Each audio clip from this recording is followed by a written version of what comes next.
유경혜입니다.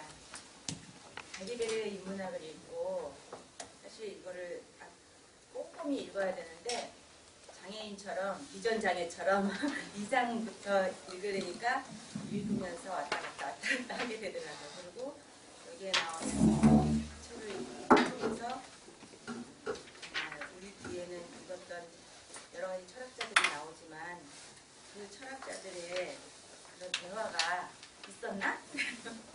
그런 생각도 같이 하게 되더라고요.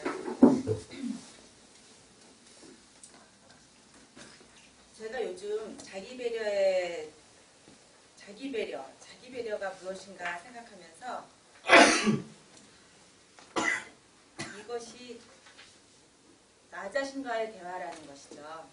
다른 사람에 의존하지 않고 자기 자신을 정확하게 보고 그 끝에서 이 사회가 나를 만들어가고 있는 그 구조를 보고 그 구조 속 뒤에 넘어있는 행간을 읽는 것.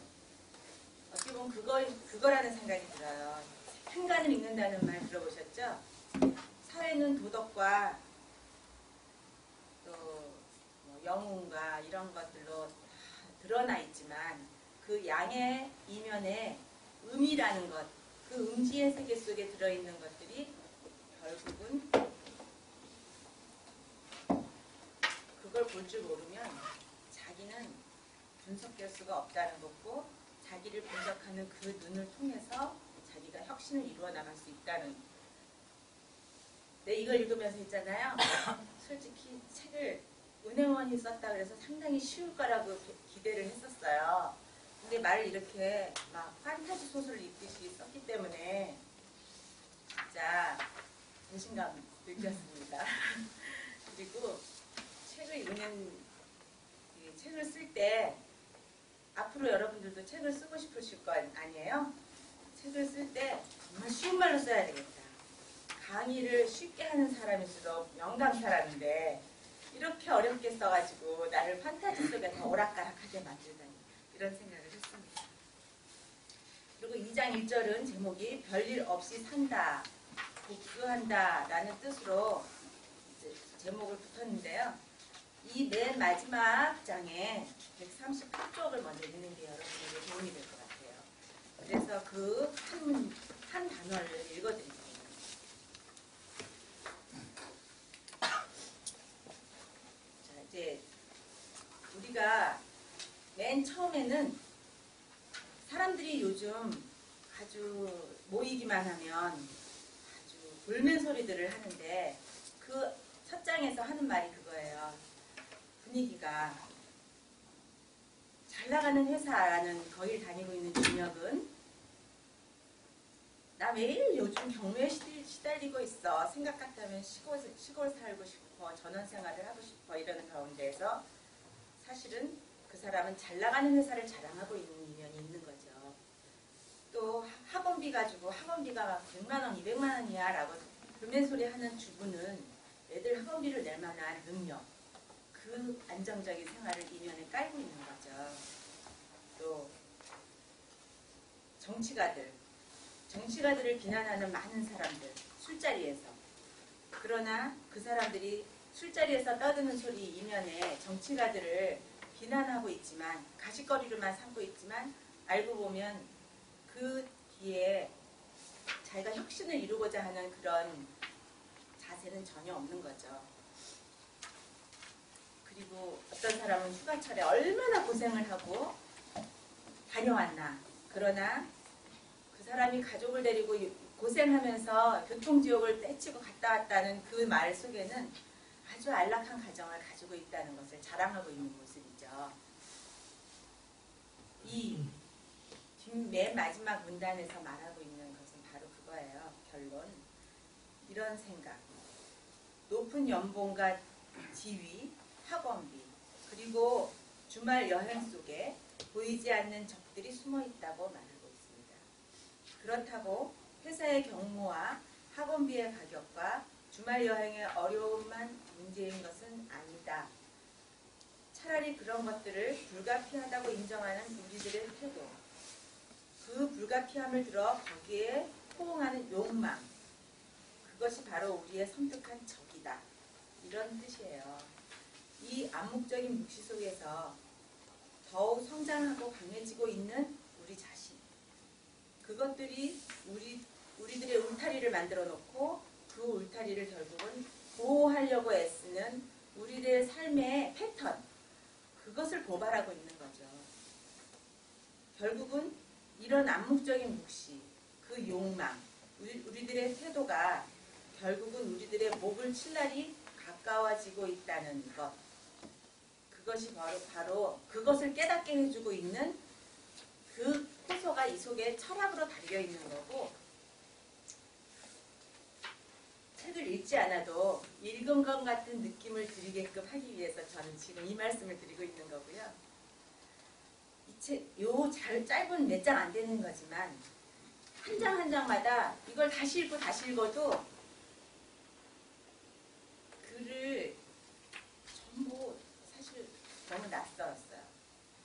그러면서도 저를 생각하게 하는 부분이 있는 게, 사실 우리는 마음속에 염세적인 것이 하나씩 다 들어있을 거예요. 하나뿐만이 아닐 거예요. 그런데 그 염세적인 것을 감춰놓고 술자리에서나 가식적으로 얘기하거나 단둘이 있는 어떤 푸념의 자리에서나 이야기를 하는 그런 염세적인 그것을 드러내놓지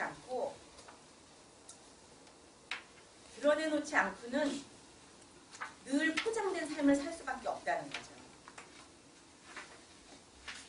그 포장된 것을 긍정이라고 이끌어 나가면서 자신을 속이면서 살고 있는 거 아닌가. 결국은 자기 자신에 대한 자기 배려가, 그런 통찰이 전제됐을 때 그 자기 배려가 있을 수 있다는 것이고, 자기 배려를 통해서 혁신은 일어나고 있는 거라는 거죠. 그리고 이제 제목 다음에 이제 첫 번째, 여기에는 식인 사회에 대한 이야기들이 있어요. 식인 사회라는 것은 무슨 뜻이냐면, 우리가 역사책 속에서 남들이 보지 못하는 그것이 뭐냐면, 역사책 속에는 인의와 도덕 이런 것들로 가득 차 있는데, 그것이 바른 사회다라고 역사책 속에 있지만, 그 역사책 사이사이에 제가 아까 말한 행간이라는 그것은 뭐냐면 식인사회라는 거죠. 그 많은 수많은 영웅들은 사람들을 잡아먹고서 영웅이 되었고, 도덕이라는 그 도덕은 기만과 배신 속에서 지켜졌다는 것.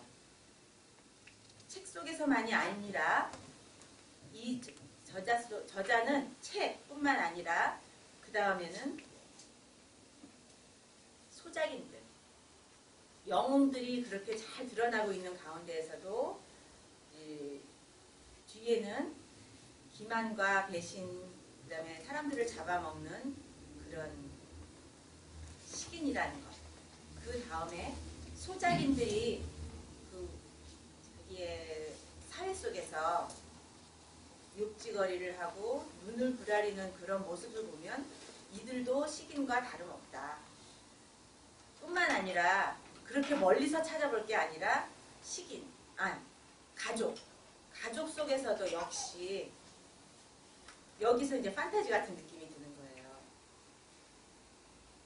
루쉔이 쓴 광인일기라는 책 속에서 비유하고 있는 거예요.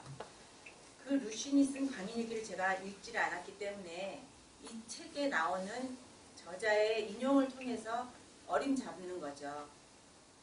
거기에 큰 형님이 오래전에 그 식인사회 속에서 자기는 절대 사람을 안 잡아먹겠다, 사람을 안 먹겠다 하는 이 동생에게 생명을 유지하기 위해서 결국은 큰 형님이 누이 동생을 잡아서 식탁에 올려놨고, 자신이 어쩔 수 없이 그 음식을 먹고 생명을 유지했던 그 과거의 현실을 발견하고, 자기는 미치게끔 사람들에게 너희들도 이런 행태를 계속하고 사람을 잡아먹기 시작한다면 결국은 너도 잡아먹히고 말 거라고 계속 계몽을 했는데, 계몽을 하면 할수록 이 사회 속의 사람들은 그 계몽을 통해서 많이, 그 계몽을 통해서 깨달은 사람들이 괴로워하는 그것을 보는 사람들을 통해서 식인 사회의 사람들은 오히려 더 많은 짜릿한 쾌감을 느끼면서 그 청년, 계몽된 청년, 그런 사람들을 마주대하고 오히려 더 큰 식욕을 느끼게 된다는 거. 그런 비유가 여기 있는 거죠. 그래서 더 문제적인 것은 이 사람은 자신이 미친 듯이 계몽을 하는 것이 오히려 식인 사회를 더 조장하게 되었고, 더 사람들을 도와줬기, 사람들의 그 식욕을 돋궈주는 일을 했기 때문에 다른 방법을 택하는 거예요. 그게 뭐냐 하면 복수한다. 사람들에게 어떤 식으로 계몽을 하지 않고 복수를 할까? 그거는 아무것도 하지 않는 거. 무슨 뜻인지 이제 이해가 조금 되나요?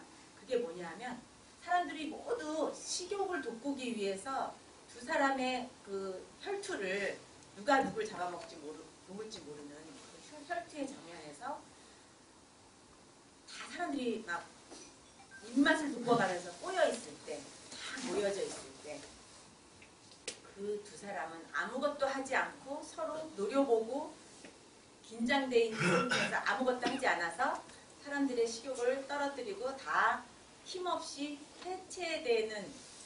해산되는 그런 것을 노리는 거예요. 그래서 아무것도 하지 않는, 암흑 속에 자기가 빠져들어가서 그냥 그림자 속에, 허무 속에 들어가는 것. 그것이 오히려 식인사회의 복수다라고 말하고 있었어요. 그게 뭐냐면 하나 보면 염세주의적인 것 같다는 생각이 들었어요. 과연 나의 삶은 내가 나를 무너뜨리는 그것, 내가 나의 습이 되어 있는 그것이 무엇일까? 요즘 IS 얘기 막 나오잖아요. IS의 화형하고 사륙하는 장면들 여러분 SNS에 떠돌아다니면서 본 적 있으세요? 한동안은 오양 사건 막 그래가지고 그 섹스하는 장면을 사람들이 막 모임 자리에서 아무렇지도 않게 꺼내가지고 서로 보여주는 거예요. 그러면 나한테 전달해 그러면서 막 공유를 하는 거예요. 저는 그걸 보고도 깜짝 놀랐었어요. 어떻게 지성인들이 이런 장면을 서로 아무렇지도 않게 누구를 마녀 사냥하듯이 하는가. 그런데 우리는 지금 하나의 식인 사회를 또 돌아보고 있는 것 같은 느낌을 받는 거예요. 그게 뭐냐면 그 화형하고 사육하는 장면 중에 모자이크를 하는 걸 뉴스에 내보내고, 그걸 더 자세히 보고 싶은 사람들은 그거를 검색해가지고 알고 싶어 하고, 그러면서 정말 끔찍한 장면들을 서로 보여주는 거예요. 정말 그걸 안 보는 게 낫지 않겠어요? 안 보고 자신의 짜릿한 그런 장면들과 고발하는 장면이 미화된 것 뿐이에요. 미화돼가지고 어떻게 보면 눈에 들어온 것은 마음으로 들어가는 거예요. 그래서 그 처형 장면 같은 거를 보다 보면 그것이 청소년들에게 전달이 되고, 청소년들은 아기들에게 전달이 되고, 무심하게 아이들은 그것들을 통해서 폐륜이니 윤리를 벗어난 어떤 생활을 하게 될 것 같아요. 지금 해체하고 있는 해체 심리학을 제가 접하고 있었는데 마침 요 자기 배려의 인문학을 선정해 주셔서 해체 심리학과 통합하고 있어요. 그래서 좀 더 접근이 쉬울 것 같아서 제가 이 장을 발표를 하라 그러는 것에 임해서 일주일 동안 고민을 했는데, 어쩌다 보면은 그 매트릭스라는 영화 보셨잖아요. 매트릭스에서 보면 아바타가 있어요. 근데 그 아바타들은 사회를 조종하고 있어요. 모든 생명체들을 조종하고 있는 아바타의 세계 속에 우리는 거기에 길들여져서 사이버 세계 속에 들어가 있는 거예요. 그래서 이 매트릭스의 주인공은 사이버 세계 속에 들어가기 위해서 자신의 그 뒤통수에다가 커다란 주사바늘이 들어가가지고 뇌가 사이버 세계 속에 들어가서 자기 온몸이 작동하는 그런 거를 하는 그런 모습이 그 영화 속에 있거든요. 자기가 사이버 세계 속에 들어가서 직접 무술을 하는 거예요. 그러면서 정의를 실현하는 건데, 여기에서도 우리의 사회 구조 속에 우리가 병아리 부화장인 것처럼 어떻게 내몰아져 가고 있는 그 깔때기 속에 있는 것 같다는 생각을 하는 거죠. 그런 생각이 들었어요. 그래서 진실을 찾아내기 위한 그런 좀 색다른 시각으로